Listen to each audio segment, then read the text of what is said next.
अब एक सवाल एचयूएल पर है। सुदिष्ट झा ये पूछ रहे हैं कि क्या ये एचयूएल को इन भावों पे खरीद सकते हैं, कैसा रहेगा? एचयूएल तो पोर्टफोलियो स्टॉक है, इस भाव पे खरीद सकते हैं कि नहीं उसके लिए तो आप डिसीजन खुद लें। मुझे जो दिखता है वो मैं आपको समझा दूँ। हिंदुस्तान यूनिलीवर 50 टाइम्स 20 2 1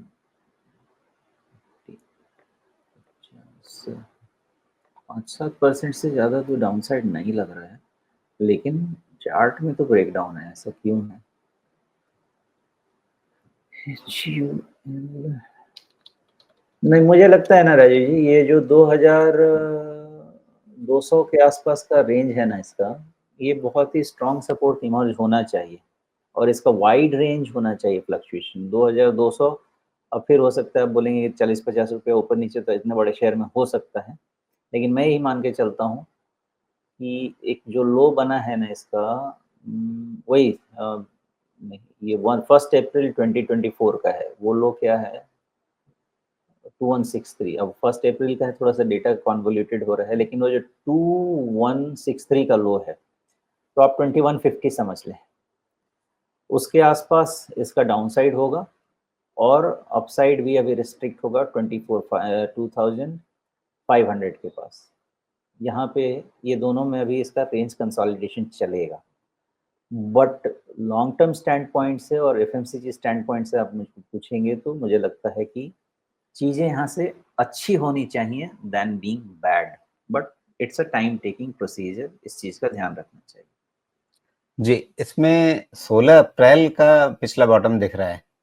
वही वही वही वही 16 अप्रैल का बॉटम है लगभग 2160 के आसपास का। उसके नीचे नहीं लगता है।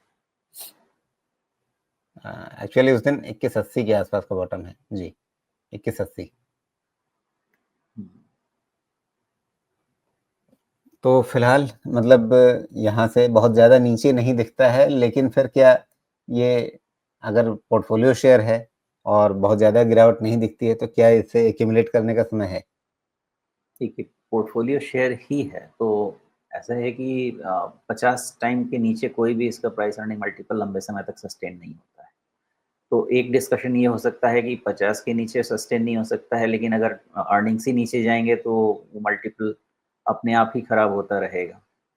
तो अब वहाँ से देखना पड़ेगा कि ये सेक्टर में अर्निंग्स की ग्रोथ ट्रैजेक्टरी क्या है। तो मैं बात कर रहा हूँ कि जिस तरह से हम कंजम्पशन पे अगर फोकस डालते हैं तो FMCG is part of it, और रूरल कंजम्पशन भी इम्प्रूव हो रहा है, अर्बन कंजम्पशन भी इम्प्रूव होगा। तो सेक्टर में खराबी नहीं दिखती। अगर सेक्टर में खराबी नहीं दिखती तो मैं डाउनवर्ड बायस की जगह अपनी एनालिसिस लेके जाऊँगा पॉजिटिव साइड में। इसलिए मैं कह रहा हूँ कि 50 टाइम्स 2 महँगा है, सस्ता तो नहीं कह सकता मैं उसको।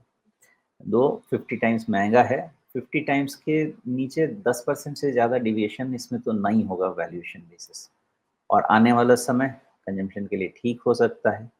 तो नेट-नेट कहने का मतलब ये है कि अपसाइड भले इमीडिएट आपको ना देखने को मिले 3-6 महीने, लेकिन डाउनसाइड भी उससे ज़्यादा शायद देखने को नहीं मिलेगा, ऐसा लगता है।